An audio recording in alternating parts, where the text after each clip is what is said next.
Okay, ठीक हो।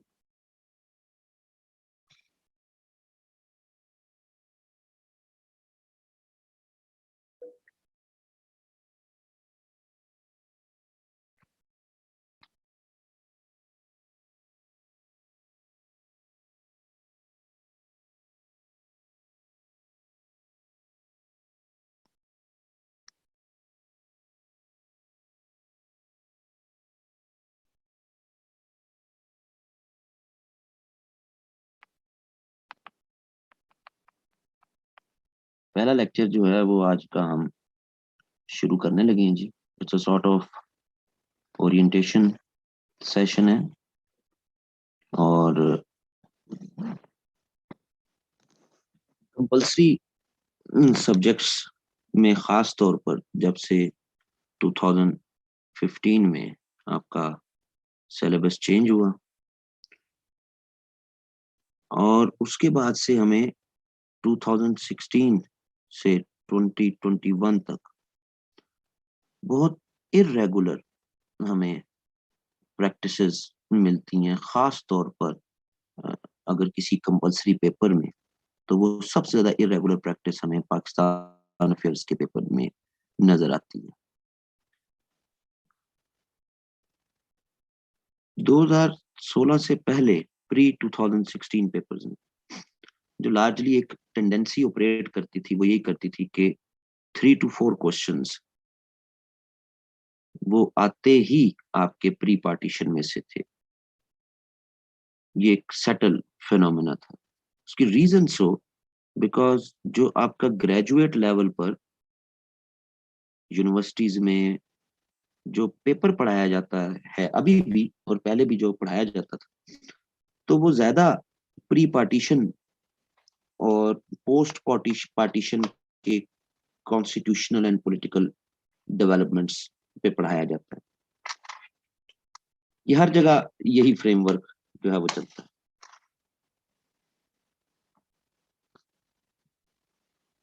Pre partition यानी प्री 1947 के टॉपिक्स, फिर 1947 से ऑनवर्ड्स कॉन्स्टिट्यूशनल डेवलपमेंट्स एंड कुछ पॉलिटिकल डेवलपमेंट्स, फिर अमेंडमेंट्स, कुछ major issues related to economy. यही लार्जली पढ़ाया जाता है। आप लोग भी जिस जिस भी जगह से पढ़ के आए होंगे, ग्रेजुएशन के लेवल पर यही चीजें पढ़ाई जाती हैं। लेकिन 2016 से हमें जो कह रहे हैं इरेगुलर प्रैक्टिस ऑनवर्ड्स 2021 तक, वो पाकिस्तान अफेयर के पेपर में नजर आती है, जिसकी वजह से हम जनरली ये अज्यूम कर रहे हैं, ये जम्पशन बन गई है कि पाकिस्तान अफेयर का पेपर तो 90% करंट अफेयर का पेपर है। और ऐसा हो भी रहा है। फॉर इंस्टेंस, अगर हम 2021 का पेपर देखें तो दो हम डिवाइड कर लेते हैं, यानी कि एक तरफ हम कर लेते हैं जी कि प्री 1947 एरा के क्वेश्चंस, फिर 1947 से टिल डेट खालिसतन वो टॉपिक्स जो आपके पॉलिटिकल एंड कॉन्स्टिट्यूशनल मैटर से रिलेटेड हैं, ऐसे टॉपिक्स। और इश्यूज भी ऐसे के जो कॉन्स्टिट्यूशनल या पॉलिटिकल नेचर के हैं। सेंटर प्रोविंस रिलेशन हो गया, 18th अमेंडमेंट हो गई, ठीक है जी, इस तरह के टॉपिक्स। और फिर बाकी सारे आपके करंट अफेयर्स के domestic topics plus foreign policy, Pakistan relation with other countries, ये भी करंट अफेयर्स में हम नॉर्मली तैयार करते हैं।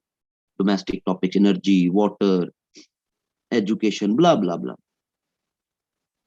तो हो ऐसे रहा कि जो एक हमारी ग्रेजुएट लेवल पर यूनिवर्सिटीज में जो सेट पैटर्न पढ़ाया जा रहा है या पढ़ाया जाता रहा है, वो सबसे ज्यादा उसको डिस्टर्ब हमें एफपीएससी में अगर कोई पेपर होता नजर आ रहा है तो वो पाकिस्तान अफेयर्स का पेपर है।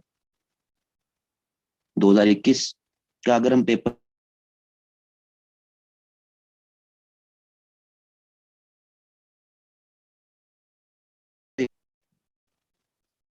ठीक है जी, जब आप देखते हैं स्पेसिफिक कि जनाब 47 से लेके ऑनवर्ड्स कोई और सवाल जो कॉन्स्टिट्यूशनल या पॉलिटिकल नेचर का हो, तो इस पेपर में ऐसा कोई सवाल नहीं कि जो कॉन्स्टिट्यूशनल और पॉलिटिकल नेचर से हो। मीनिंग देयर बाय कि 6 के 6 सवाल रिमेनिंग उसने ऐसे पूछे हुए हैं कि वो करंट अफेयर का पेपर, वो कहीं से भी पाकिस्तान अफेयर का पेपर वो डेवलप नहीं होता, वो करंट अफेयर का पेपर जो आप बना रहे हैं। जब हम सिलेबस को भी देखते हैं तो सिलेबस में तो एक कंपलसरी का सिलेबस, चाहे वो करंट अफेयर का हो, पाक अफेयर का हो, एक मेयरली अंडरस्टैंडिंग के लिए। 2020 में अगर हम आए तो 2020 में हम देखते हैं कि 2020 के पूरे पेपर में उसने एक सवाल दिया हुआ जो कि प्री पार्टीशन से रिलेटेड है। इसके बाद उसने एक सवाल ऐसा दिया हुआ जिसकी नेचर आपकी पॉलिटिकल इशू से रिलेटेड है, पॉलिटिकल कल्चर क्या होता है और उसको बताएं, मेन फीचर्स बताएं पाकिस्तान के पॉलिटिकल कल्चर के, वो एक सवाल दिया हुआ। और उसके बाद उसने बाकी 5 सवाल अगेन आपके डोमेस्टिक इश्यूज और उससे रिलेटेड, फॉरेन पॉलिसी, इंडिया से रिलेटेड, मिल मिला के इस तरह के सवाल दिए हुए। 2019 में आने, 2019 में अगेन उसने पूरे पेपर में आपसे एक सवाल पूछा हुआ कि जो डील करता है प्री पार्टीशन, एक सवाल। इसके बाद इसने एक सवाल ऐसा दिया हुआ कि जो खालिस्तान कॉन्स्टिट्यूशनल डेवलपमेंट से रिलेटेड है, जिसमें इसने सेंटर प्रोविंस रिलेशन 1973 के कॉन्स्टिट्यूशन के मुताबिक वो क्या है वो एक दिया हुआ। और अगेन यहाँ पर इसने 5 सवाल ऐसे दिए हुए हैं कि जो करंट अफेयर्स रिलेटेड है। पाकिस्तान के इकोनॉमिक चैलेंजेस बताएं, पॉपुलेशन पे बताएं, एनर्जी क्राइसिस पे बताएं, सही, नेचुरल रिसोर्सेज पे बताएं, इस तरह के सवाल दिए हुए। फिर 2018 में आ जाते हैं। 2018 के पेपर में उसने हमारे से 2 सवाल ऐसे हैं जो पूछे हुए हैं कि जो 2018 में जो कि प्री पार्टीशन जिनकी नेचर सेट होती है। एक इकबाल पे पूछ लिया, एक 3 जून प्लान पे पूछ लिया, ठीक है जी। इसके बाद इस पेपर में इसने 3 सवाल ऐसे पूछे हैं जिनकी नेचर खालिसतन पॉलिटिकल इश्यूज या कॉन्स्टिट्यूशनल डेवलपमेंट से रिलेटेड है। उसने पाकिस्तान के पॉलिटिकल सिस्टम पे पूछ लिया, कौन सा पॉलिटिकल सिस्टम पाकिस्तान में अच्छा है, सेंटर प्रोविंस रिलेशन पे पूछ लिया, नेशनल इंटीग्रेशन पे पूछ लिया। ये प्रॉपर यानी कि पाकिस्तान अफेयर्स की डायनामिक्स बनती हैं। फिर उसने 2 सवाल डोमेस्टिक इश्यूज से रिलेटेड और फॉरेन पॉलिसी से रिलेटेड, पाक यूएस से रिलेटेड सवाल पूछ लिए। अगर हम 2017 में आ जाए तो 2017 के पेपर में उसने जनाब हमारे से एक दो दो सवाल ऐसे पूछे कि जो कॉन्स्टिट्यूशनल एंड पॉलिटिकल नेचर के सवाल थे। उसने पाकिस्तान के नेशनल कल्चर से रिलेटेड, उससे फिनोमेना ऑफ यूनिटी, वो पॉलिटिकल इशू के कॉन्टेक्स्ट में उसको साथ ट्रांसेंड कर दिया। और दूसरा उसने जनाब जुडिशरी का रोल और कॉन्स्टिट्यूशनल डेवलपमेंट के कॉन्टेक्स्ट में वो उसने पूछ लिया। इस पूरे पेपर में इसने हमारे से फ्रीडम मूवमेंट का कोई सवाल नहीं पूछा और रिमेनिंग 5 सवाल इसने करंट अफेयर बेस्ड सवाल पूछे। इसके बाद 2016 जो पहला पेपर था जब सिलेबस चेंज हुआ, इस पेपर में इसने 4 सवाल हमारे से वही पूछे जो कि प्री 2016 होता आ रहा था, 3 से 4 सवाल प्री पार्टीशन। तो इस पेपर में इसने 4 सवाल हमारे से ऐसे पूछे और 3 इस कॉन्स्टिट्यूशनल पॉलिटिकल डेवलपमेंट्स में से कुछ नहीं पूछा। और 3 सवाल इसने current affair type, Pakistan Afghanistan से रिलेटेड, पाकिस्तान की फॉरेन पॉलिसी से रिलेटेड, कश्मीर के ऊपर ये सवाल पूछ रहे। यानी कि हम देख सकते हैं कि लार्जली पाकिस्तान अफेयर्स के पेपर को एज अ पाकिस्तान अफेयर का पेपर एफपीएससी ट्रीट नहीं कर रहा और लार्जली इसको पेपर को करंट अफेयर्स का पेपर जो है वो ज्यादा बनाया हो। तो इसका मतलब है कि हमें तो सिर्फ करंट अफेयर्स तैयार कर लेना चाहिए। तो करंट अफेयर्स तैयार कर लें तो व्हाट्स द डिफरेंस कि ये बाकी एरियाज कहाँ पे होंगे तैयार, क्योंकि यू नेवर नो कि ठीक है वो पिछले 2 से 3 सालों में एक दो दो ये सवाल ही पूछ रहा है। ये पिछले 3 साल के ट्रेंड है कि प्री पार्टीशन और पोस्ट पार्टीशन के स्पेसिफिक जो पाकिस्तान अफेयर के पोर्शन है उनमें तो वो 1 साल में एक सवाल पूछ रहा है, 21 में, 20 में 2 पूछे, 19 में 2 पूछे, 18 में 5 पूछे, 17 में 2 पूछे, 16 में 4 पूछे। तो पिछले 3 साल के पेपर्स में तो वो 2 से ज्यादा सवाल ही नहीं पूछ रहा। तो इट मीन्स कि हमें तो फिर करंट अफेयर के सवाल तैयार कर लेने चाहिए। तो फिर हमें पाक अफेयर अलहदा से पढ़ने की जरूरत क्या है? हम अलहदा से फीस दे के अलहदा से इसकी तैयारी हम क्यों कर रहे हैं? हम तो बस ठीक है करंट अफेयर्स कर लें। ये तो हम करंट अफेयर किसी भी टीचर से पढ़ रहे हो, उसने आपको डोमेस्टिक टॉपिक्स भी करवाने, चाहे आप मेरे से पढ़ रहे हो चाहे आप किसी और से पढ़ रहे हो। उसने आपको फॉरेन पॉलिसीज भी करवानी, उसने आपको इंटरनेशनल इश्यूज और उसके साथ पाकिस्तान का लिंक वो भी करवाना है। तो दैट्स इट, पेपर में तो सवाल आ रहे हैं। बट द पॉइंट इज कि ये पोर्शन में से अगर 3 साल से ट्रेंड नहीं है तो उससे पिछले 3 साल में तो ट्रेंड है। सो हम रिस्क नहीं ले सकते। हम ये नहीं कह सकते कि बस ठीक है हम करंट अफेयर के सवाल जो हमारी करंट अफेयर की तैयारी है उससे हम पाक अफेयर की भी तैयारी कर लेंगे। हम ये रिस्क नहीं ले सकते बीइंग अ स्टूडेंट किसी भी सूरत में, क्योंकि ऐसा पोर्शन तो चाहे आप मेरे से करंट अफेयर पढ़ रहे हैं, चाहे आप किसी और टीचर से पढ़ रहे हैं, चाहे आप खुद तैयार कर रहे हैं, तो ये तो करंट अफेयर के सिलेबस के साथ थॉरली कनेक्टेड है। ये जो पोर्शन है ये किसी भी सिलेबस के साथ थॉरली कनेक्टेड नहीं है। और इस एजम्पशन पे कि पिछले 3 सालों में सवाल नहीं आ रहे तो हम इस पोर्शन को छोड़ नहीं सकते। वरना अलहदा से हमें पाकिस्तान अफेयर पढ़ने का कोई लॉजिक नहीं है हमारे पास कि हम क्यों पैसे दें अकेडमी को, टीचर को, और हम क्यों पढ़ें।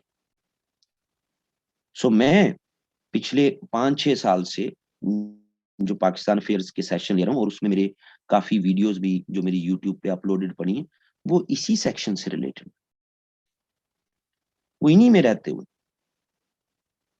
इनको ही करना क्यों जरूरी है।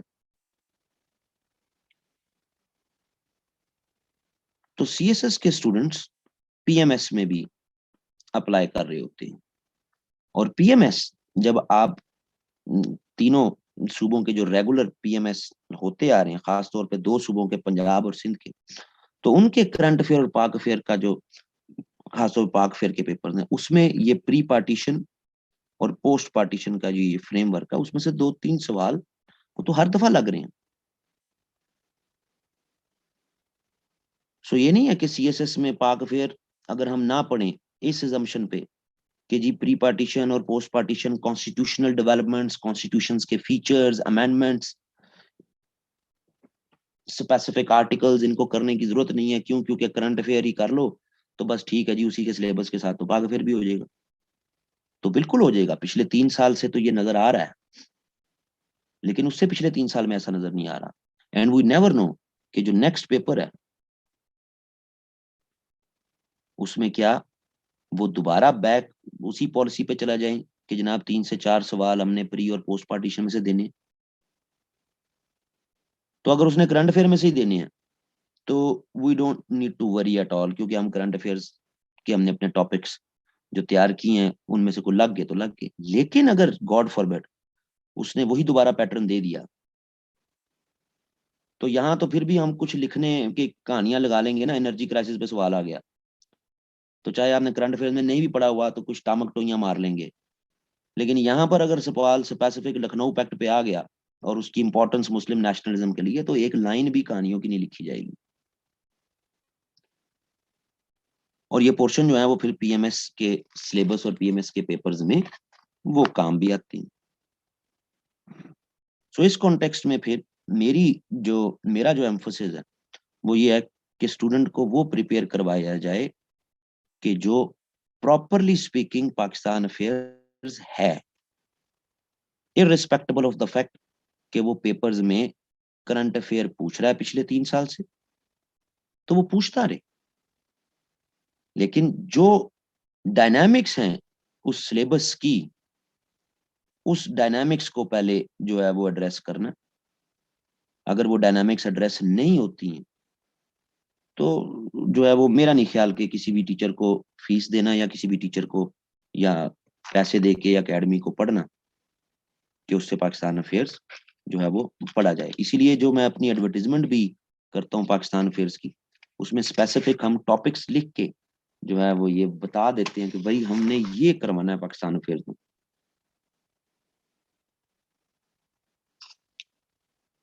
सो ये पहली जो चीज की जो जेन में जो है वो आप बना लें कि मेरी सिलेबस का जो स्कोप है वो मैंने कहाँ तक उसको कन्फाइंड किया हुआ और मैं उसी में रह के स्टूडेंट्स की आर्गुमेंटेशन जो है वो डेवलप करवाता हूँ। ये जेन में रखिएगा, पहली चीज। अब आई डोंट नो कि आपको वो 2016 या 17 के पैटर्न पे पेपर, क्वेश्चन पेपर बना दे, या वो 2020 और 2021 के पैटर्न पर पेपर बना दे, आई नेवर नो। सो मेरी कोई गारंटी नहीं है। कंपलसरी का कोई भी पेपर मैं पढ़ा रहा होता हूँ तो उस पर फिर मेरी जो है वो गारंटी नहीं होती। सही है जी। जिन लोगों ने जो है वो सिलेबस की आउटलाइन जो मैंने अपनी एडवर्टाइजमेंट में दी हुई है, अगर वो देख ली हुई है तो ठीक है, नहीं तो हमने वो पहले अनाउंस की होती। सो लार्जली मैं जो एरियाज जिनमें काम करूंगा आप लोगों के साथ, वो तो ऑफ कोर्स एक तो आपका एरिया जो है वो प्री पार्टीशन का है।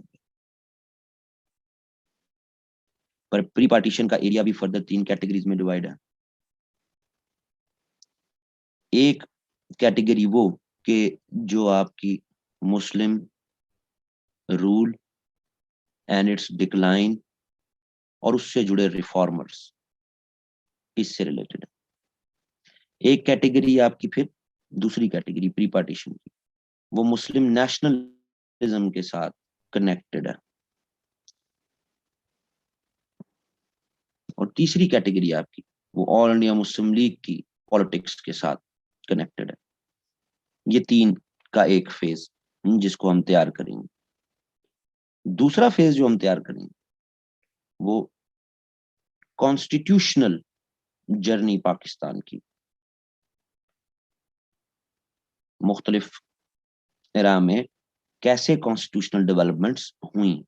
इसमें हम 47 से 56 का फेज देखेंगे, फिर 56 का कॉन्स्टिट्यूशन, 62 का कॉन्स्टिट्यूशन, फिर 73 का कॉन्स्टिट्यूशन। उसके बाद फिर आपकी कॉन्स्टिट्यूशनल अमेंडमेंट्स जो पाकिस्तान में होती आई, इनको देखेंगे। इसके साथ फिर हम एनएफसी को देखेंगे। 18th अमेंडमेंट ऑफ कोर्स वो इसी के साथ कनेक्टेड है, उसको देखेंगे। सेंटर प्रोविंस रिलेशंस को देखेंगे और की आर्टिकल्स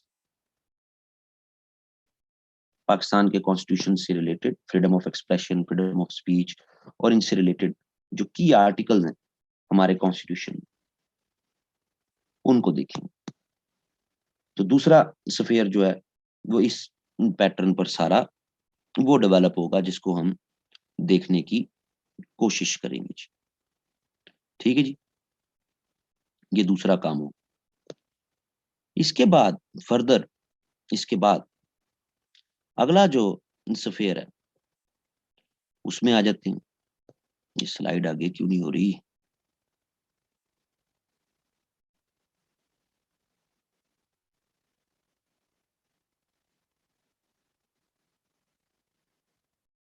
तीसरा स्फीयर जिसको हम देखेंगे वो हम देखेंगे जुडिशरी का। जुडिशरी के कॉन्टेक्स्ट में पाकिस्तान की तारीख में की डिसीजंस, उन डिसीजंस का इम्पैक्ट, मेजर केसेस पाकिस्तान की तारीख के और उनका फिर पॉलिटिकल इम्पैक्ट। ये 5 से 6 बड़े केसेस हैं, इनकी डिटेल जो है उनको हम जो है वो फिर देखेंगे। यानी कि ये एक जुडिशरी के फ्रेमवर्क में इसको सारे को देखें। ये तीसरा स्फेयर हो हमारा जिसको हम देखेंगे। चौथा स्फेयर जिसको हम देखेंगे वो होगा ओवरऑल पाकिस्तान की फॉरेन पॉलिसी पर एक ब्रीफ लेक्चर। पाकिस्तान की फॉरेन पॉलिसी के ऑब्जेक्टिव्स क्या हैं और एक ओवरऑल पाकिस्तान की फॉरेन पॉलिसी उसके कैरेक्टरिस्टिक्स, जो बेसिकली मैं ये समझता हूँ कि ये करंट अफेयर का पोर्शन, लेकिन एक ब्रीफ स्केच जो है वो पाकिस्तान की फॉरेन पॉलिसी के ओवरऑल डायनामिक्स का, उसको हम जो है वो एक लेक्चर लग जाए हमारा, 2 लेक्चर लग जाए, उसको हम देखेंगे। पांचवा और आखिरी चीज जो हम देखेंगे वो मिनिमम 5 टॉपिक्स जो कि इम्पोर्टेंट मेरे नजदीक के मुझे लगते हैं कि हाँ ये 5 टॉपिक, क्यों, क्योंकि पेपर में जाहिर है वो करंट अफेयर से रिलेटेड भी कोई ना कोई एस्पेक्ट जो है वो दे सकता है। तो मिनिमम 5 टॉपिक्स, ये जो 2 पोर्शन हैं ये एक सप्लीमेंट्री जो है वो मेरी तरफ से, क्योंकि लार्जली यहां तक का जो पोर्शन है इसमें मैं समझता हूँ कि ये ही पाकिस्तान अफेयर्स में होना चाहिए, जो कि बहुत इरेगुलर प्रैक्टिस हो रही है एफपीएससी की वजह से, जिसकी वजह से फॉरेन पॉलिसी डायनामिक्स और 5 इंपॉर्टेंट टॉपिक्स जो कि आपका सेशन जब तक एंड जाएगा तकरीबन इसको कोई वैसे हम अनाउंस तो 6 वीक्स ही करते हैं, लेकिन इसको लग सकता है टाइम थोड़ा सा ज्यादा।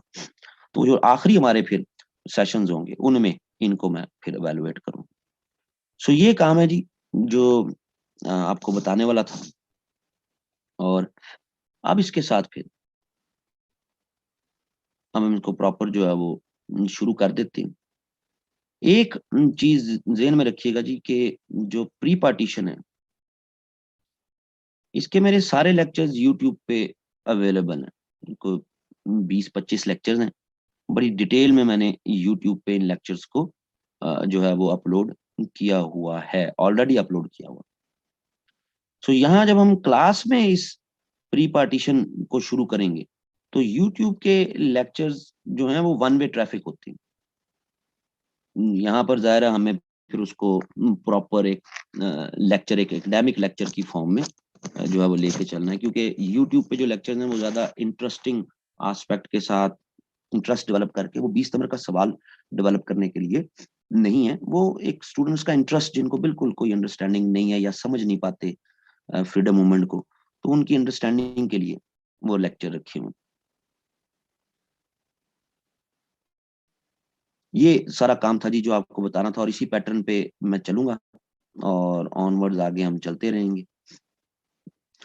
Sources as far as Pakistan affairs concern, जहां जहां जिस जिस पोर्शन में हम जाएंगे उस पोर्शन का सोर्स मैं आपको जो है वो मेंशन करते रहूंगा। लेट्स से कि हम पहले सोर्स में जा रहे हैं कि जो आपका राइज एंड डिक्लाइन या fall of Muslim rule and reformers, ये पहला फेज है आपका,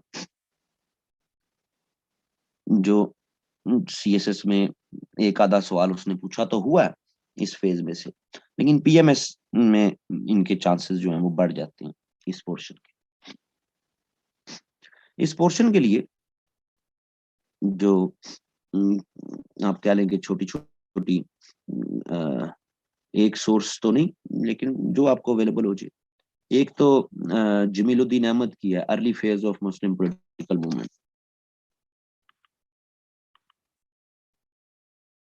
जमीलुद्दीन अहमद की early phase of Muslim political movement, Jamiluddin की किताब है, छोटी सी किताब है, अगर आपको अवेलेबल हो जाती है तो इसमें साथ थोड़ा सा आपका आगे फिर यानी कि मुस्लिम लीग का भी आ जाती है चीजें, लेकिन हम इसमें से खास तौर पर two nation theory, sir Syed, Shah Waliullah और जहाद मूवमेंट, फ्राजी मूवमेंट, ये सर ये जो हमारी अर्ली रिफॉर्मर्स रहे हैं उनकी, और डिक्लाइन मुस्लिम्स का क्यों हुआ, एक टेक्स्ट बुक है छोटी सी, ये सोर्स है। दूसरा सोर्स इस अर्ली फेज के लिए उर्दू में अगर कोई पढ़ना चाहता है तो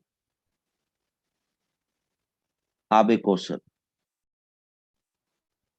बिल्कुल अर्ली स्टेज में शेख मोहम्मद इकराम, कैसे यहाँ पे सूफी आए, उन्होंने इस्लाम कैसे सॉरी फैलाया, उससे रिलेटेड इस पहले फेज में। लेकिन अगर कोई समझता है कि नहीं यार मैंने नहीं किताबें पढ़नी, मुझे तो सीधा सीधा नोट्स फॉर्म में चीजें मिलनी, तो सईद अहमद बट की किताब है एक्सप्लोरिंग पाकिस्तान अफेयर, इस तरह करके किताब, तो उसने सीधा सीधा नोट्स फॉर्म में चीजें बना दी हुई कि आप उसको याद कर लें, रट्टा मार लें, बुलेट्स पॉइंट हेडर्स में लिखी हुई चीजें आपने याद करनी है, आप याद कर लें, आपकी मर्जी। उसमें सारी चीजें मिल जानी आपको, अगले पोर्शन में मिल जानी, सारी चीजें मिल जानी, वो आपकी मर्जी। इससे मिलती जुलती किताबों में कोई भी टेक्स्ट बुक उठा लें किसी भी पब्लिशर की, लेकिन इस तरह की किताबों से सिर्फ नोट्स बनने हैं, बस नोट्स, यानी बने बनाए नोट्स, आपने रट्टा मार लिया, याद कर लिया, ओपिनियन डेवलप नहीं होनी, वो किताबों की रीडिंग से ही होनी। लेकिन वो हर स्टूडेंट का अपना एक बेंट ऑफ माइंड है कि वो क्या करना चाहता है। दूसरा फेज इसमें जो मुस्लिम नेशनलिज्म का फेज है, मुस्लिम नेशनलिज्म के लिए सबसे authentic source K Aziz, the making of Pakistan, a study in Muslim nationalism. ये आपकी फ्रीडम मूवमेंट और नेशनलिज्म का जो कॉन्टेक्स्ट है उसके लिए बेस्ट सोर्स है। लेकिन अगर आप नहीं पढ़ना चाहते तो वही जो नोट्स फॉर्म की कोई भी किताब आप साथ चला सकते हो। मेरे ख्याल में ये इस सोर्स के, इस फेज के लिए कि ये सिंगल सोर्स वो सफिशिएंट है। अगर आपने इस फेज में कोई उसकी बेसिक हिस्ट्री अपनी क्लियर करनी है, तो बेसिक हिस्ट्री क्लियर करने के लिए कोई भी आप किताब जो है वो फ्रीडम मूवमेंट की, कोई किताब भी हिस्ट्री की, ग्रेजुएट लेवल की, और ट्रैक टू पाकिस्तान भी हो सकती है, जहां से आप बेसिक हिस्ट्री क्लियर कर लें। लेकिन पाकिस्तान अफेयर में तो आपने उसको फिर मुस्लिम नेशनलिज्म के कॉन्टेक्स्ट में लेना है। फिर उसके बाद politics of all India Muslim league, तीसरा फेज। इस फेज के लिए रफीक अफजल की किताब है history of all India Muslim league. किताब का नाम ही है history of all India Muslim league, 1906 से लेके 1940 तक की history all India Muslim league की। काफी बड़ी किताब है ये, मोटी किताब है, पढ़ना चाहें आप पढ़ लें। मैं जब इस फेज के लेक्चर ले रहा होता हूँ तो वो नेशनलिज्म और ऑल इंडिया मुस्लिम लीग के फेज को मैं कनेक्ट करके ही लेक्चर ले रहा होता हूँ, दोनों को कनेक्ट करके चला रहा होता हूँ। तो इस फेज के लिए मेरे जो लेक्चर का सोर्स जब आना है, मैंने nationalism and all India Muslim league की पॉलिटिक्स को मैं कनेक्ट करके ही लेके चल रहा होता हूँ। तो उसमें फिर लार्जली रफीक अफजल की किताब की, जिसको ज्यादा मैं बेस बनाता हूँ अपने लेक्चर्स देने के लिए। इस तरफ मेकिंग ऑफ पाकिस्तान, साथ रफीक अफजल के मुस्लिम लीग का क्या पर्सपेक्टिव था, मुस्लिम लीग के पर्सपेक्टिव का क्रिटिक, इस पे क्रिटिसिज्म, जब तक वो जो है वो नहीं पता होगा तो आप ज्यादा ग्रिप नहीं बना सकते। उसके लिए history of freedom movement, doctor Tarachand, ये बेसिकली डॉक्टर ताराचंद की किताब इंडियन नेशनल कांग्रेस के पर्सपेक्टिव में लिखी हुई है। इंडियन नेशनल कांग्रेस की फ्रीडम मूवमेंट कैसे चली पूरे हिंदुस्तान में, और उसमें फिर ऑल इंडिया मुस्लिम लीग को वो कैसे क्रिटिक करते हैं। तो वो साथ हो तो तब ऑल इंडिया मुस्लिम लीग की पॉलिटिक्स और बेहतर तौर पर समझ आती है कि भाई ये क्रिटिसिज्म भी अगर को पढ़ना चाहे तो history of freedom movement by doctor Tarachand. ये मैं आपको बता रहा हूँ कि जो मेरे सोर्सेज हैं, जहां से मैं लेक्चर्स की अपनी कहानियां बना के आपकी खिदमत में मैंने पेश करनी है। अगर आपको नहीं लगा, आपको लगा नहीं यार मैंने ये काम नहीं करनी, तो सीधे सीधे लेक्चर सुने, पॉइंट्स लिख लें, और या फिर ऐसी किताबें जो हैं वो उठा लें, या इससे मिलती जुलती कोई और किताब उठा लें जो टेक्स्ट बुक टाइप की नोट्स फॉर्म की किताबें होती हैं मुख्तलिफ, जहां से आपने सीधा सीधा रट्टा मार लेना, वो आपकी मर्जी। लेकिन मैं आपको अपने सोर्सेज जो है वो बता रहा हूँ। ये पहले पोर्शन के सोर्सेज। दूसरे पोर्शन में आने तो दूसरे और तीसरा पोर्शन यानी कि जो आपके कॉन्स्टिट्यूशनल डेवलपमेंट्स हैं प्लस आपकी जो जुडिशरी की डेवलपमेंट्स हैं, इससे रिलेटेड दो किताबें। एक तो हामिद खान की किताब है, हामिद खान की किताब constitutional and political history of Pakistan. यानी जितना भी 1947 से ऑनवर्ड जितनी भी कॉन्स्टिट्यूशनल और पॉलिटिकल और जुडिशियल डेवलपमेंट्स हुई हैं आपकी तारीख में, उनके लिए एक सोर्स तो हामिद खान की किताब है। दूसरी है, अगर कोई उर्दू में पढ़ना चाहता है, पाकिस्तान,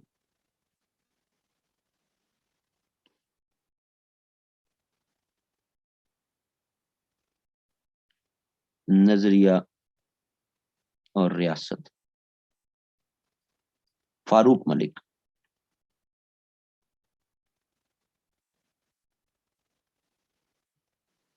ये उर्दू में किताब है, कोई इसको देखना चाहे इसको देख ले।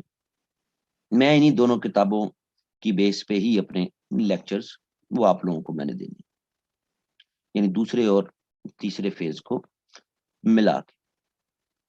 अगला फेज जो फॉरेन पॉलिसी का है, तो फॉरेन पॉलिसी के लिए अब्दुल सत्तार की किताब कंसाइज हिस्ट्री, फॉरेन पॉलिसी या कंसाइज हिस्ट्री, ऑक्सफोर्ड की छपी हुई किताब है। तो इस किताब में मुख्तलिफ फेजेस हैं पाकिस्तान की फॉरेन पॉलिसी के, उनकी एक समरी। टेक्निकली जब ये लेक्चर चलने तो मैंने इस किताब की समरी ही आपको खास तौर पे पाकिस्तान के फॉरेन पॉलिसी के डायनामिक्स में उनकी मैंने एक समरी आपको जो है बतानी। और आखिरी सोर्स जो है 5 की या इंपॉर्टेंट टॉपिक्स, ये फिर जो मैं अपने करंट अफेयर के सेशंस में टॉपिक्स पढ़ा रहा हूँ ऑलरेडी, डोमेस्टिक टॉपिक्स, उनमें से मैंने कोई 5 टॉपिक्स जो मुझे लगते हैं कि इंपॉर्टेंट हैं वो मैंने यहाँ करवा देंगे। सो ये फ्रेमवर्क होगा जी सारा। सोर्सेज जो मेरे हैं वो इनसे बाहर नहीं है, मैंने बता दिए आपको सारे। As far as objective is concern,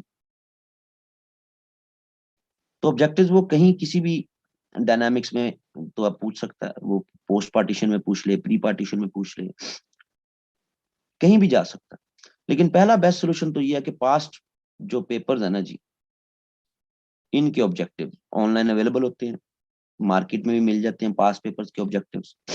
तो कोशिश तो पहले ये करें कि कलेक्टिवली करंट अफेयर एंड पाक अफेयर के ऐसे ऑब्जेक्टिव्स उनको एड्रेस कर लें कि जिनको आप याद कर लें। लेकिन मैं इन पर्सन मैंने कभी जिंदगी में ऑब्जेक्टिव्स की सेपरेट तैयारी नहीं की इन पर्सन, क्योंकि आई बिलीव कि आपने एक पोर्शन से रिलेटेड अगर 2 से 3 4 बुक्स को अच्छी तरह थॉरली रीड किया हुआ, तो ऑब्जेक्टिव्स आपके लिए मसला नहीं होते। लेकिन ये मेरा ख्याल है, अब ज़ाहिर स्टूडेंट के पास इतना टाइम तो नहीं होता, मेरा तो domain he history and politics है। तो जब मेरा डोमेन हिस्ट्री पॉलिटिक्स का है तो ज़ाहिर है वो फिर उसमें मुझे वो पॉलिटिक्स के ग्रैंड फ्रेमवर्क में कोई टॉपिक्स हों, हिस्ट्री के फ्रेमवर्क में टॉपिक्स हों, तो मुझे तो ज़्यादा चीज़ें पढ़नी है, पढ़ के अपने स्टूडेंट्स को पढ़ानी है, तो मुझे तो फिर इतना मुश्किल नहीं लगता जो है वो ऑब्जेक्टिव। आखिरी चीज, मार्क्स। 2016 में सिलेबस चेंज हुआ, उससे पहले भी यही कल्चर था कि anything up to 50 are considered as very good marks in Pakistan affairs. 2016 के बाद भी आफ्टर एनीथिंग 50 गुड मार्क्स। तो जो मार्किंग ट्रेंड है पाकिस्तान अफेयर्स का, वो भी वहीं पे है, चाहे वो सवाल जैसे भी पेपर में दे रहा है। हाउएवर हो ये रहा है कि पाकिस्तान अफेयर्स जो ना नजर आने में ये सबसे लोएस्ट मार्क्स देने वाला सब्जेक्ट्स है पिछले 5 से 6 साल में, ये नजर क्यों नहीं आता? ये नजर इसलिए नहीं आता क्योंकि आपने general science and ability, current affairs and पाक अफेयर्स, इनमें मिला के आपने 120 स्कोर करना है। यानी कोई सेपरेट तो आपने फेल होना नहीं। तो उस वजह से फिर पाक अफेयर्स छुपा रह जाता है, कभी 30s में नंबर आ रहे हैं, कभी 20s में नंबर आ रहे हैं, तो ये नजर नहीं आता, बिल्कुल नजर नहीं आता। ये मार्क्स कम क्यों आ रहे हैं? क्योंकि अगर पिछले 3 सालों को देख लें, 19, 20, 21, तो ये तो सारा ही करंट अफेयर का पेपर था। तो क्या स्टूडेंट्स ने करंट अफेयर की तैयारी नहीं की हुई थी? जैसे मैं आपसे जो, जिस तरह मैं आपको जो सिलेबस करवाऊंगा, अगर इस तरह पेपर ना आए और पेपर अगेन सारा करंट अफेयर बेस्ड आ जाए, तो क्या स्टूडेंट ने करंट अफेयर की तैयारी नहीं की हुई? क्या वो नहीं लिख सकता बीच में से कुछ 3-4 सवाल, 3 भी कर ले? उससे पहले 16, 17, 18, जिसमें प्री पार्टीशन और constitutional and political and judicial matter से रिलेटेड क्वेश्चंस आए, जिनमें से 3-4 सवाल बन जाते हैं, तब भी नंबर वही 20s, 30s, बहुत ज्यादा 40s। तो क्या स्टूडेंट्स ने प्री पार्टीशन, पोस्ट पार्टीशन तैयार नहीं किया? बिल्कुल करते हैं सीरियस स्टूडेंट्स। अपने बैकअप भी बना के रखते हैं कि अगर ये टॉपिक्स ना आए तो मैंने सॉरी, बैकअप भी स्टूडेंट्स के मौजूद होते हैं। और अब तो पेपर भी एक ही दिन में हो रहा है, करंट अफेयर का और पाक अफेयर का। पहले तो ये होता था ना कि जी एक दिन करंट अफेयर का, एक दिन पाक अफेयर का, अब तो पेपर भी एक दिन।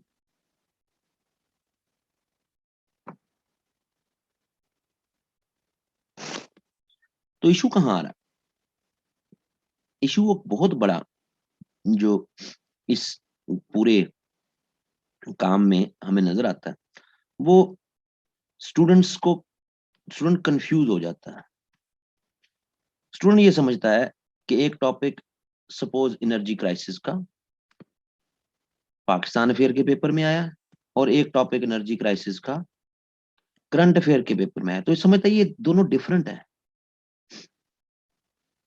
ऐसा कुछ भी नहीं है, ये मिथ है, सिर्फ मार्केट में पैसा बनाने की, स्टूडेंट्स को इंस्पायर करने की, नए नए सीएसपीज हो जाएं, या कोई टीचर्स हो जाएं, या अकेडमीज हो जाएं।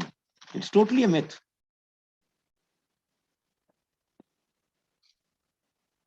ऐसा कुछ भी नहीं।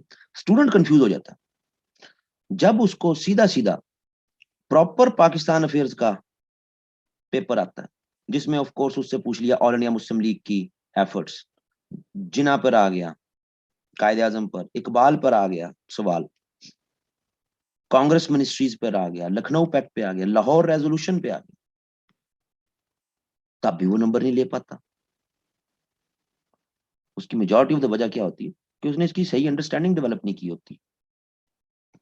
सवाल में जो पूछा जा रहा है, कहानियां तो उसको पता है, जिस तरह मेरी भी यूट्यूब पे लेक्चर्स पढ़े हैं कहानी की सूरत में सारी, जिसका नाम भी उसका पाकिस्तान कहानी रखा हुआ, तो वो क्वेश्चन को अंडरस्टैंड नहीं कर पाता। और जो उसने नोट्स याद किए होते हैं लखनऊ पैक्ट पे, लाहौर रेजोल्यूशन पे, वो उन्हीं को छापाता है।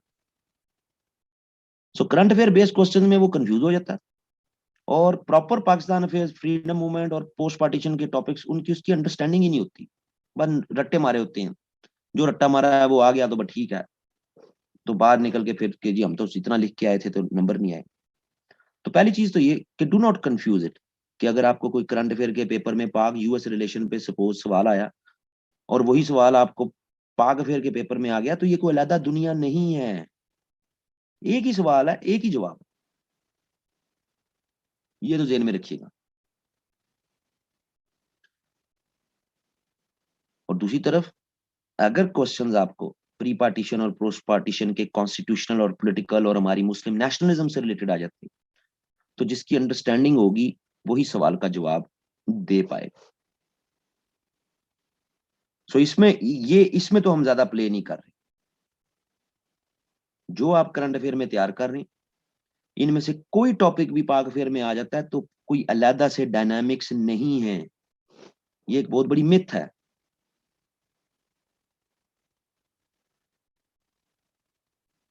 पाक अफेयर में सवाल आ जाएगा तो टॉपिक को आपने पाकिस्तान से रिलेटेड बना के लिखना है। करंट अफेयर में आ जाएगा तो आपने उसको जनाब, करंट क्या हो रहा है, आपने सिर्फ वो बातें बतानी है, कुछ नहीं है, कहानी है सारी।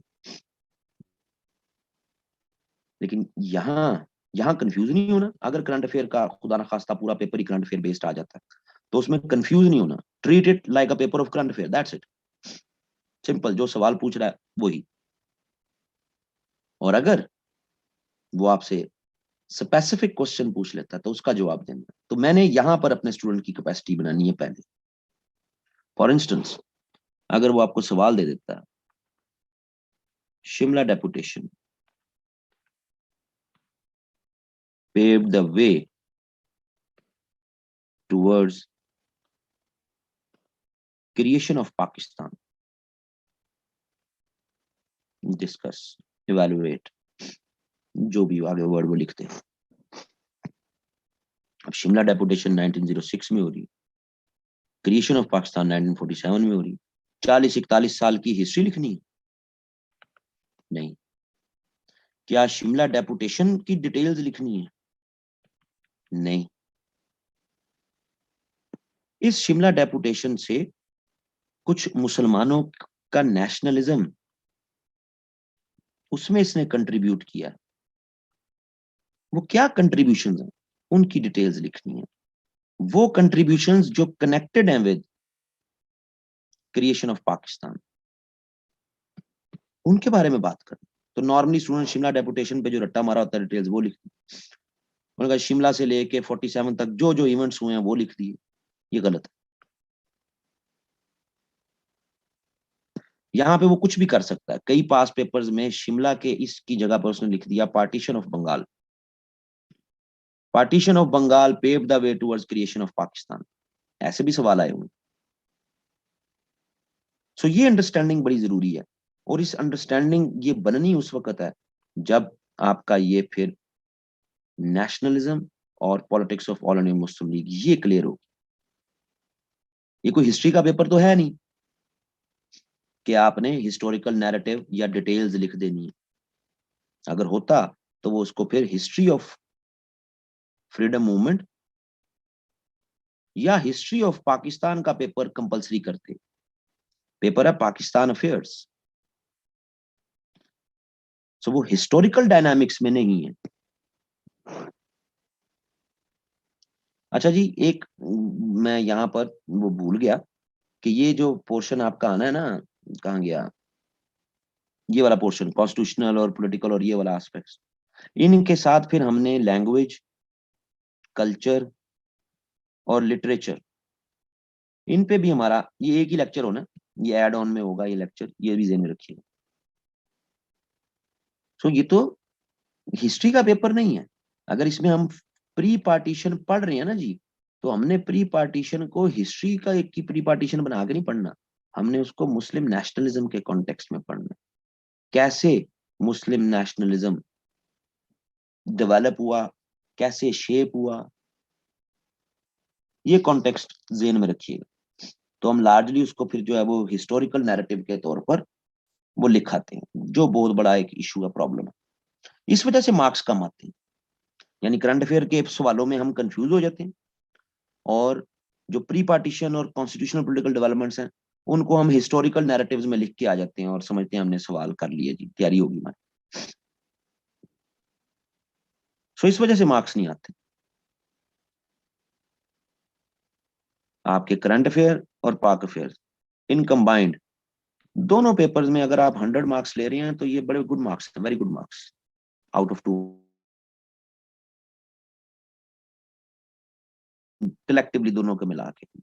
तो इसको रियलिस्टिक प्रोपोजिशन में ही रखें, इसमें कोई बहुत ऊंचे नंबर लेने की जो है वो के चक्कर में वो बेसिक अटेम्प्टिंग ही आपकी जो है वो फ्लॉड ना हो जाए, प्रॉब्लम ना हो जाए, दैट इज सफिशिएंट।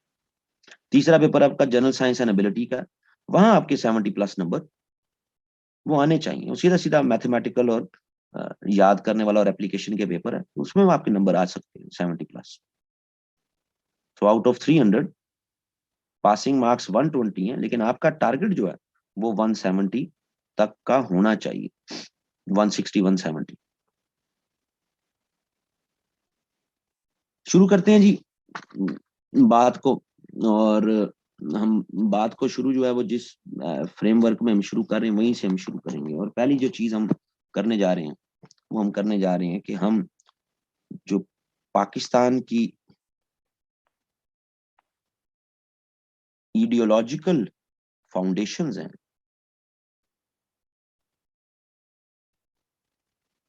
ये आइडियोलॉजिकल फाउंडेशंस आप दो आर्गुमेंट्स पे डेवलप करते हैं, एक टू नेशन थ्योरी और दूसरी इस्लामिक आइडियोलॉजी। ये पाकिस्तान की आइडियोलॉजिकल फाउंडेशंस इन दो फ्रेमवर्क्स पे है। याद रखिएगा, two nation theory it is not a theory, ये कोई थ्योरी नहीं है। Islamic ideology it is not an ideology, ये आइडियोलॉजी नहीं है। ये पहले ज़हन में एक बात बनानी, थ्योरी क्या होती है? थ्योरी वो होती है जो हर टाइम एंड स्पेस में एवरीवेयर अप्लाई हो जाए, हर जगह। F is equal to M A formula है, एक थ्योरी है। अब चाहे आप ये पाकिस्तान में इसको अप्लाई कर लें, चाहे इंडिया में अप्लाई कर लें, चाहे यूएस में ले जाएं, किसी लेबोरेटरी में ले जाएं, ठीक है जी, आप अंटार्कटा में ले जाएं, जहां भी चले जाएं, फार्मूला यही रहना है, F is equal to M A. Two nation theory, अगर आप इसको इंडो पाक सब कॉन्टिनेंट इससे बाहर लेके जाएंगे तो जरूरी नहीं है कि इसकी एप्लीकेशन हो। ये विद इन इंडो पाक सब कॉन्टिनेंट ही ये आर्गुमेंट है। सो इसको थ्योरी तो कहा जाता है, दो कौमी नजरिया, ठीक है जी। तो इसकी जो उर्दू है वो थ्योरी की अंग्रेजी नहीं, वो नहीं है, तो ये कोई थ्योरी नहीं है। ये पहले एक अंडरस्टैंडिंग जेन में रखिए। ये क्यों ये आइडिया डेवलप किया गया फिर टू नेशन थ्योरी?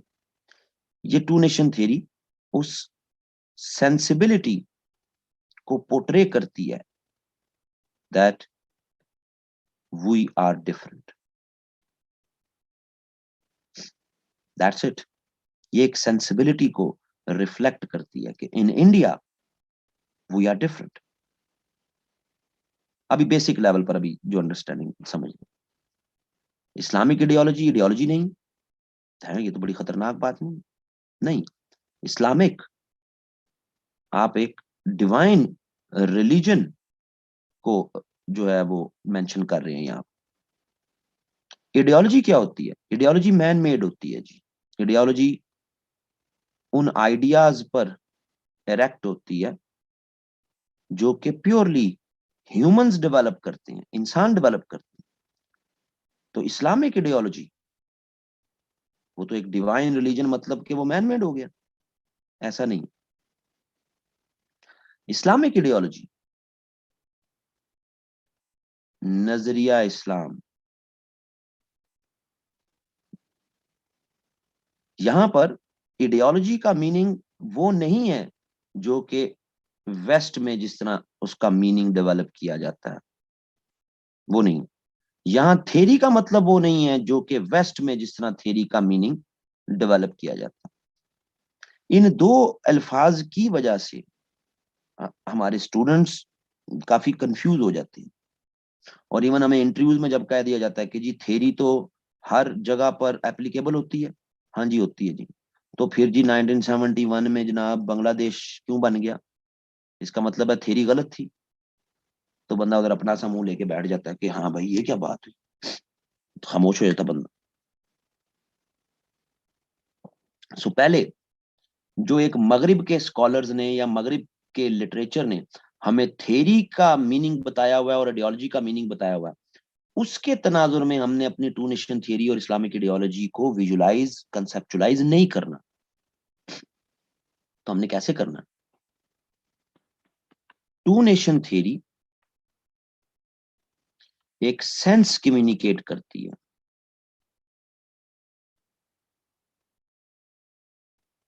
ये एक सेंसिबिलिटी है,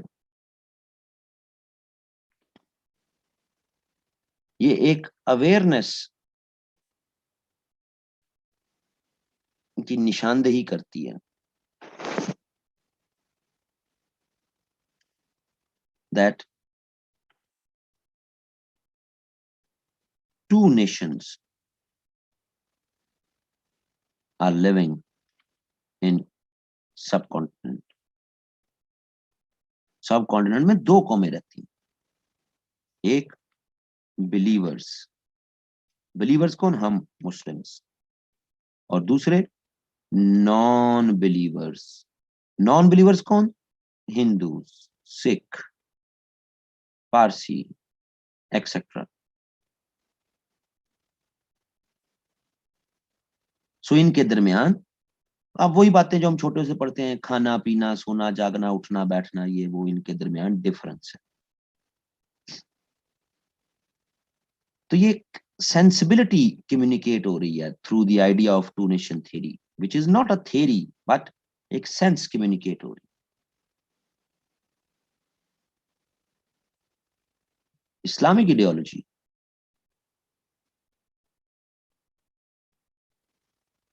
इस्लामिक आइडियोलॉजी जो कि एक मैन मेड आइडियोलॉजी नहीं है, which it refers to the universality of Islam and its principles. इस्लाम एक आलमगीरी मजहब है और उसके जो प्रिंसिपल्स हैं, उसके जो असूल हैं, वो बेहतरीन असूल है। सो नटशल में मतलब that we the believers, we want a state,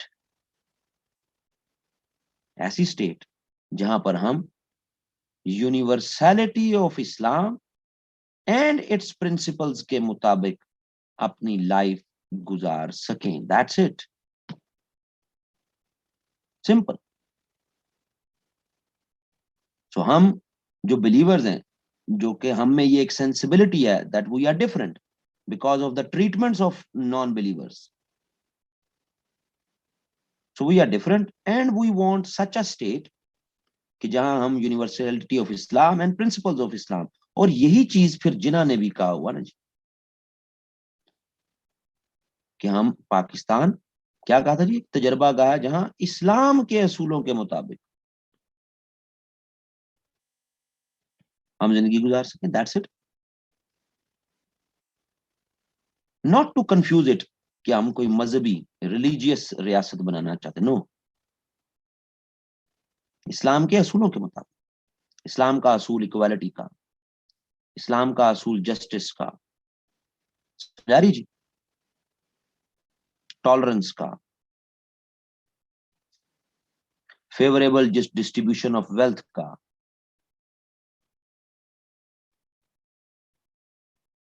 morality का, डिसेंसी का। समझ आ रही है जी, ये प्रिंसिपल्स हैं। तो इस्लाम के असूलों के मुताबिक जिंदगी गुजार सकें, जो एक यूनाइटेड इंडिया में पॉसिबल नहीं है, because all others treat us differently. That's it. So जब हम उसको फिर वेस्ट की थ्योरी और वेस्ट की आइडियोलॉजी के कॉन्टेक्स्ट में देखते हैं, तब फिर प्रॉब्लम हो जाती है। सो इन अ वे इस डिबेट से हम ये अखज कर सकते हैं कि इन 1947 ओवर द क्लेम, जो हमारे क्लेम थे on the claims of two nation theory and Islamic ideology, 1947 में हमने अपना टारगेट अचीव कर लिया। हमने एक स्टेट ऐसी बना ली जो कि होगी प्रीडोमिनेंटली, ऐसा नहीं कि उसमें नॉन बिलीवर नहीं होंगे, रहे नॉन बिलीवर, उसमें कोई इशू नहीं, बट बिलीवर्स की स्टेट, और उस स्टेट में को जो गवर्न किया जाएगा वो इस्लाम के प्रिंसिपल्स के मुताबिक किया जाएगा, और इस्लाम के प्रिंसिपल्स में माइनॉरिटी राइट्स भी हैं। सही जी, तो किसी को घबराने की जरूरत नहीं। सो हमने अचीव कर लिया। तो ये सवाल कहीं पे भी आपसे हो जाएगा, टू नेशन थ्योरी 1971 में एंड डेड होगी, तो ये इसकी लॉजिक ही नहीं बनती, क्योंकि टेक्निकली टू नेशन थ्योरी 1947 में अपना टारगेट अचीव कर गई। अब किस चीज की टू नेशन थ्योरी? जब आपने को टारगेट अचीव कर लिया, वो on the basis of two nation theory किया। अब whatever happened after 47, because of जो है वो military dictatorships, because of delay in constitution making,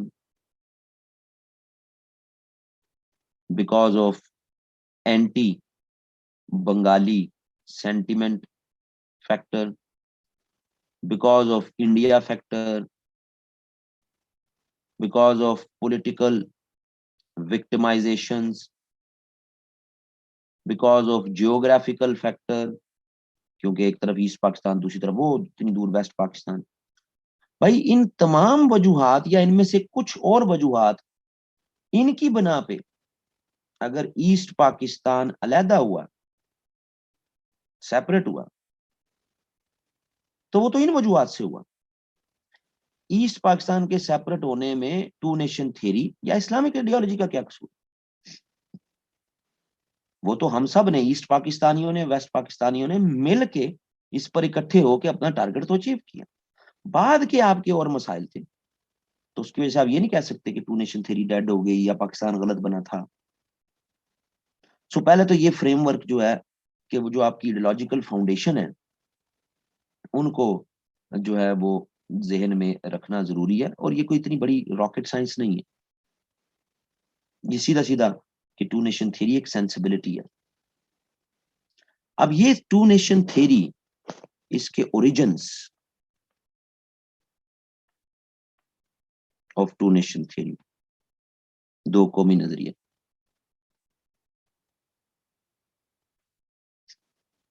ये हम दो तरह से इसके ओरिजिन्स को देखते हैं। एक हिस्टोरिकल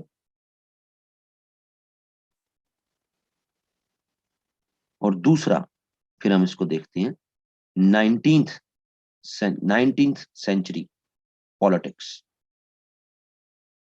एक यानी कि तारीखी तनाजुर में देखते हैं और एक इसको 19वीं सदी की सियासत में जो है वो देखा जाता है। ये टर्म तो लामोहला 19th सेंचुरी में two nations living in India, ये तो सर सैयद ने कहा था। तो इसलिए आज से as a term two nation theory ये 19th सेंचुरी में ही नो डाउट डेवलप हुई है। 19th सेंचुरी में खास तौर पर 1857 की वॉर ऑफ इंडिपेंडेंस, इसके बाद ही डेवलप हुई है, आफ्टर दैट। बट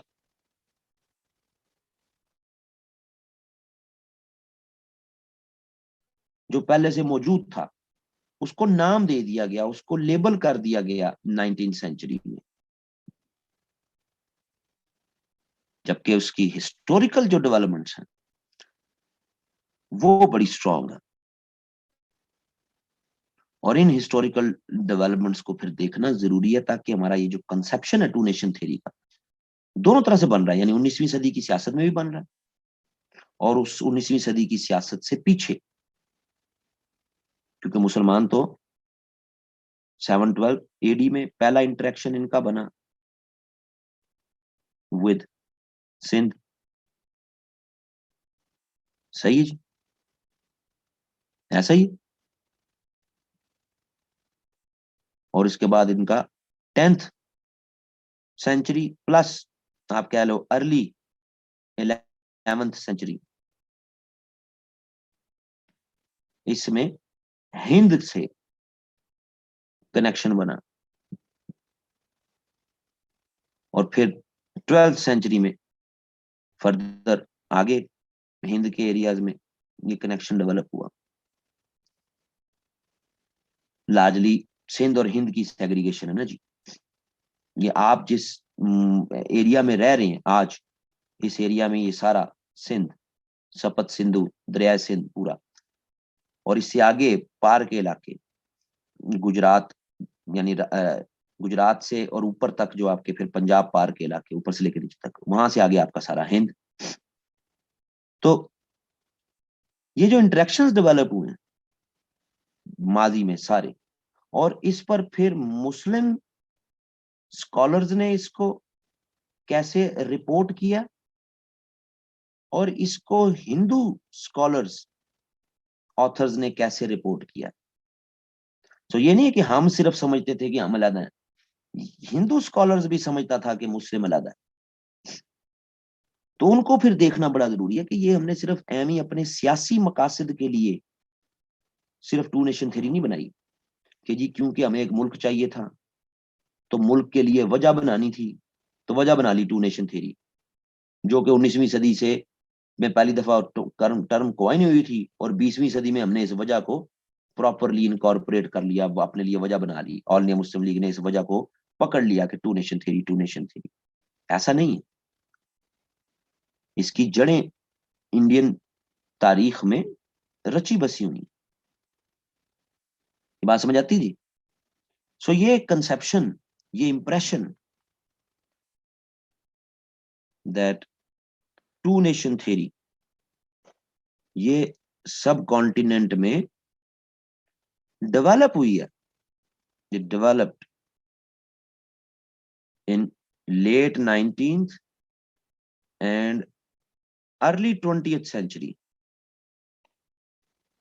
ये बहुत ही वीक कॉन्सेप्ट है, ये बहुत ही वीक आर्गुमेंट है ये सारा, क्योंकि इसका मतलब है कि हमारी फ्रीडम मूवमेंट एक ऐसे कॉन्सेप्ट पे डेवलप हुई है जो कि हमने कंस्ट्रक्ट किया, जो हमने डेवलप किया, जो हमने बनाया, जिसके कोई रूट्स नहीं थे, बस हमने बना लिया अपने मकसद। तो ये बड़ा रॉन्ग परसेप्शन होता है। No doubt late 19th and early 20th century, इसमें टू नेशन थ्योरी ये एज अ टर्म ये क्वाइन हुई, बट ये क्वाइन हुई, it was coined to refer to the historical differences. उन्हीं हिस्टोरिकल डिफरेंसेस को रेफर करने के लिए ये term coin. So whatever happened in the past, उसको फिर जस्टिफिकेशन तो हम देखते हैं ना, 9वीं 10वीं से पढ़ते हैं, हिंदू मुसलमानों में मजहबी डिफरेंसेस याद है, माशी डिफरेंसेस, समाजी डिफरेंसेस, सियासी differences, everyday life, daily life के डिफरेंसेस, रोजमर्रा, ये पढ़ते रहते हैं ना हम 9वीं 10वीं से, 9th 10th first year second year, ये पढ़ते रहते हैं। ये क्यों पढ़ते रहते हैं? बिकॉज इन आर्गुमेंटेशन से आप जस्टिफाई करते हैं that two nation theory natural phenomena है, हमने कोई बनाया नहीं है, ये नेचुरल फिनोमिना। ये मुस्लिम्स इन इंडिया ये हर दौर में इसको एक्सपीरियंस करते आ रहे थे।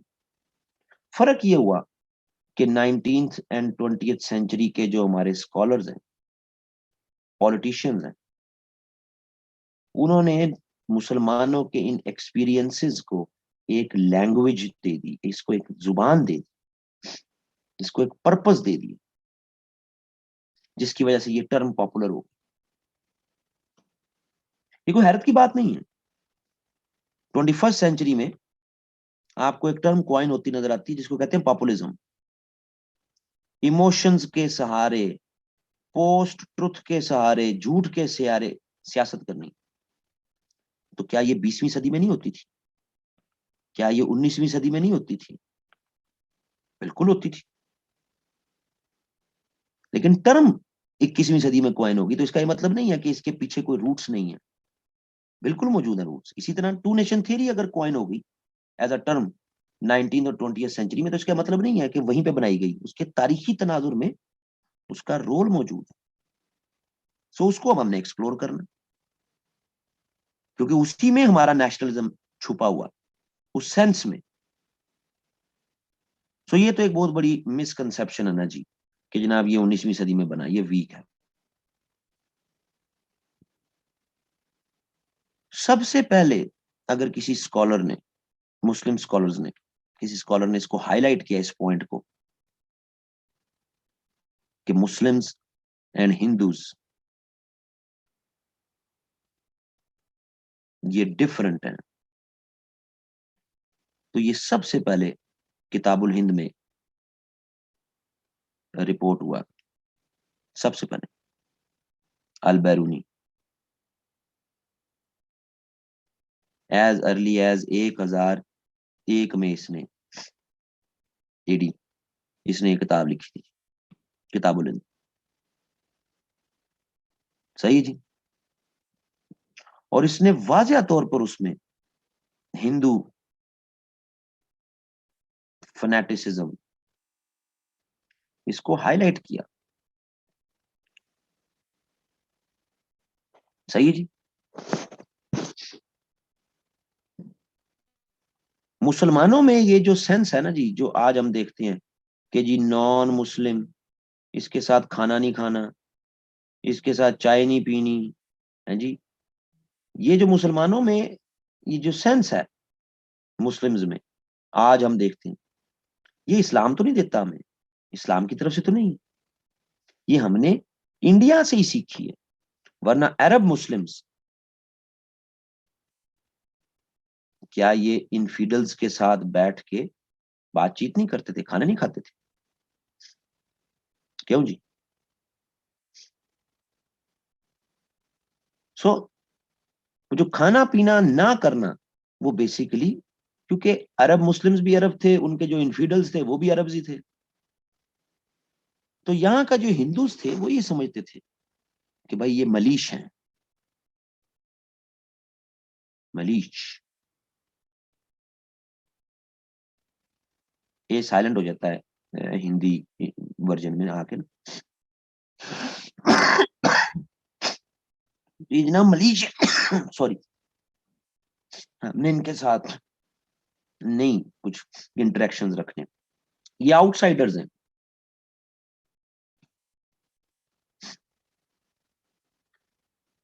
इंडिया की ग्रेट तारीख में फॉरेन आउटसाइडर किसने स्टे किया?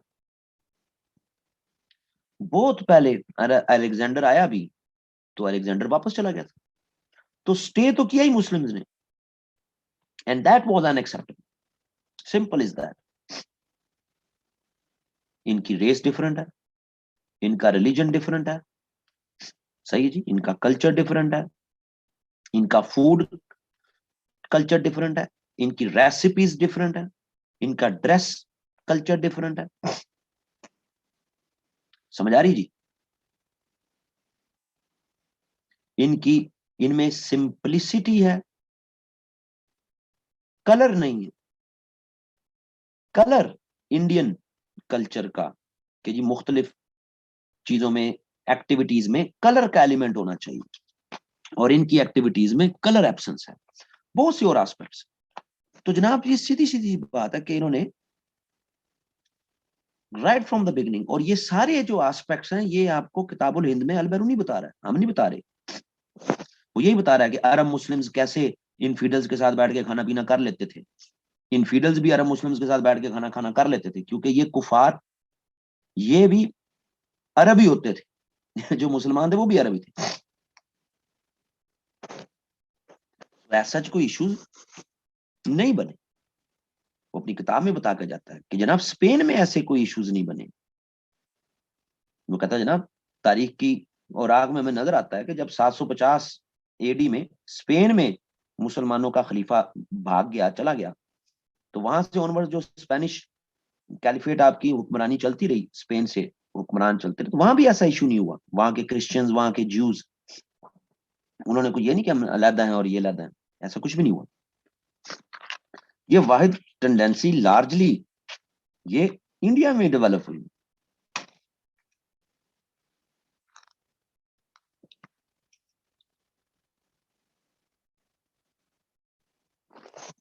ये बात समझ आती है जी?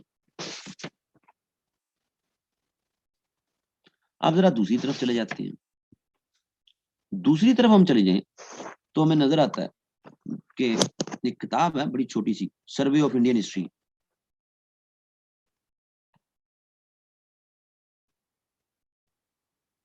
KM पानीकर, इसकी किताब है। ये अपनी किताब में ज्यादा बात तो ब्रिटिश इंडिया पे करता है कि ब्रिटिश इंडिया में कैसे आए और क्या काम किया, लेकिन थोड़ा सा हिस्ट्री भी बताता है। तो उसमें बताता है कि जो सिंध की कॉन्क्वेस्ट से इंप्रेशन डेवलप हुआ मुस्लिम रूलर्स का, और जो पेशावर के रूलर्स को, पेशावर, आनंदपाल, पेशावर के रूलर को जिस तरह ह्यूमिलिएट किया उसने, है जिन से नाम निकल गया उसका, यार क्या नाम था, गजनवी। तो इन डेवलपमेंट्स ने परमानेंट मार्क छोड़ दिया ऑन हिंदू माइंड। सो ये, अब देखें ना, दूसरी तरफ का पर्सपेक्टिव भी हमारे सामने हो तो तब बेहतर हो सकता है काम। ये उनका नैरेटिव है कि जो सिंध कॉन्क्वेस्ट जिस तरह हुई, जिस तरह गजनवी ने जो है वो प्लंडरिंग की, लूट मार की, सिंध में लूट मार हुई, लेजिटिमेट रूलर को हटा दिया, इन चीजों का बड़ा परमानेंट मार्क हिंदू माइंड पे है। ये केएन पानीकर कहता है, हम नहीं कहते। हमारा जो पर्सपेक्टिव है वो डिफरेंट है इससे, लेकिन आपको ओपोनेंट का तो पता होना चाहिए ना। सही है जी, कि आपका ओपोनेंट जो है उसकी हिस्टोरियोग्राफी, उसका व्यू क्या कहते हैं। पहला रूलर पिशावर का ही था ना, जिस पर फर्स्ट अटैक है गजनवी का, वो आनंदपाल पे ही है ना, पहला रूलर था पिशावर का, अजय पाल और आनंदपाल, जयपाल सॉरी, जयपाल बाप है, आनंदपाल उसका बेटा। तो जयपाल को जो है वो बड़ा ह्यूमिलिएट करके उसको कहा जी खुदकुशी कर ले तू, नहीं तो तुझे नहीं छोड़ेंगे, उसको खुदकुशी करनी पड़ेगी जयपाल को। अब ये हिंदू पर्सपेक्टिव है, हिंदू हिस्टोरियन का पर्सपेक्टिव है, लेकिन वजह तो हमारे सामने आ गई ना कि वाई वो मुस्लिम्स को अपने से डिफरेंट समझते थे, वाई, क्यों। सो हिंदू पर्सपेक्टिव अपने साथ वो कॉन्क्वेस्ट और इन चीजों के कॉन्टेक्स्ट में देखते थे, लेकिन जिस तरह भी देखते थे, जो भी पर्सपेक्टिव है, मैनकाइंड वो लार्जली उसको रूलर्स के डिसीजंस के कॉन्टेक्स्ट में ही, तो आप हेटरेट डेवलप नहीं कर सकते ना पूरी कम्युनिटी की तरफ। सही है जी। हाँ, एक सिंगल एस्पेक्ट हो सकता है, एक सिंगल इंटरप्रिटेशन हो सकती है, हो सकती है। हमारा पर्सपेक्टिव है, हमने आके जस्टिस दिया, हमने आके इक्वालिटी दी, हमने आके इस्लाम प्रमोट किया, हमने आके वुमेन को राइट्स दिए। सही है जी, ये हमारा पर्सपेक्टिव है। लेकिन जिसको आपने कॉन्कर किया उसका ये पर्सपेक्टिव नहीं है, तो उसके यहां तो हेट्रेड इनएविटेबल थी, डेवलप होनी होनी थी। तो वो जो हेट्रेड है उसने आप में सेंस डेवलप की कि यार they consider us different, they would keep considering us different. So unless and until directly or indirectly Muslims remained rulers of India for nearly 1000 years, directly और इनडायरेक्टली किसी भी तरह आप इंडिया में एज अ रूलर मौजूद रहे, तो being a ruler वो हेट्रेड जो है वो सोसाइटी के लेवल पर ही रही, और उसी को अल बैरूनी ने बहुत पहले हाईलाइट भी कर दिया, खाना पीना सोना जागना उठना बैठना इन सब चीजों में। और जब मुस्लिम रूल डायरेक्टली और इनडायरेक्टली 1857 में कलैप्स कर गया, उसके बाद न्यू रूलर आ गया, ब्रिटिश। और अंडर दिस न्यू रूलर वो जो हेट्रेड थी, जो अभी तक सोसाइटी के लेवल पे थी, वो अब लिटरेचर में भी आ गई, वो लैंग्वेज में भी आ गई, वो पॉलिटिक्स में भी आ गई, वो इकोनॉमी में भी आ गई. So then your scholars have to highlight कि भाई टू नेशन थ्योरी है इन 19th एंड 20th सेंचुरी.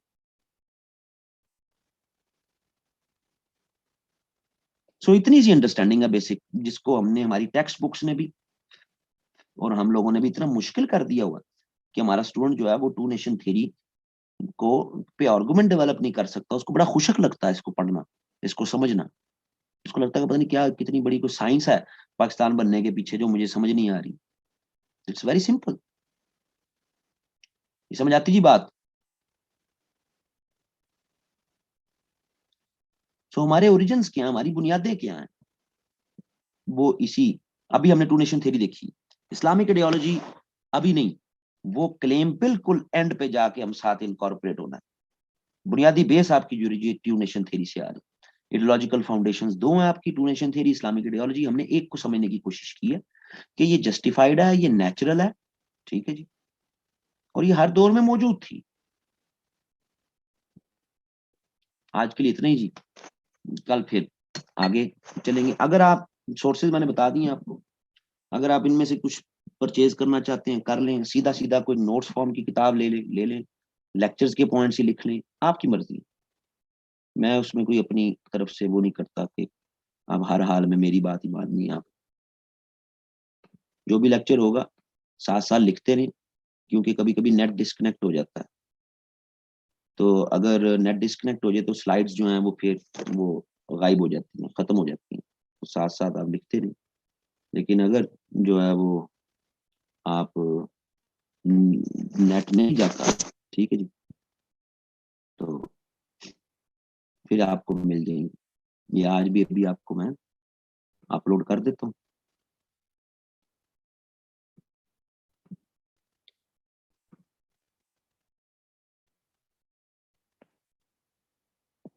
वाहिद से रब्ता कर लें जी. जो जो सॉफ्ट फॉर्म में है वो वाहिद शेयर कर देगा ग्रुप में, लेकिन ज्यादातर सॉफ्ट फॉर्म में नहीं है, ये सारी हार्ड फॉर्म नहीं है सॉफ्ट फॉर्म में.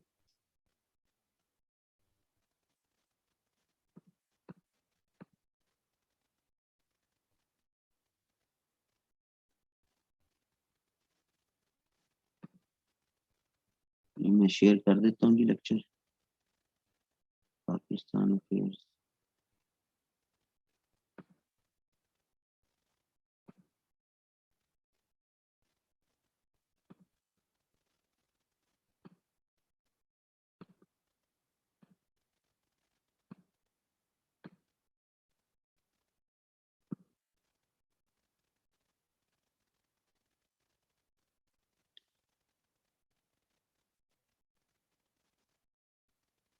लेक्चर मैंने शेयर कर दिया जी. सोर्सेज जो जो मैंने स्लाइड में आप देख लें, जिस पोर्शन के जो मैंने सोर्सेज दिए हैं वही मेरे सोर्स हैं, उन्हीं से मेरे लेक्चर प्रिपेयर्ड हैं, वहीं से मैं बता रहा हूँ. ये नहीं है कि मैं आपको कोई किताबें और बता रहा हूँ और लेक्चर मेरे किसी और किताबों से आ रहे हैं.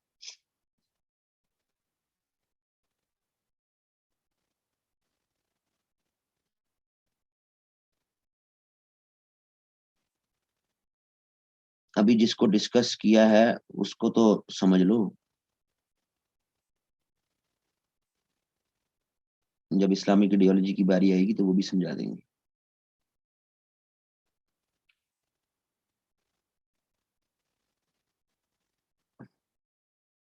ओके जी, टेक केयर. कल मुलाकात होगी.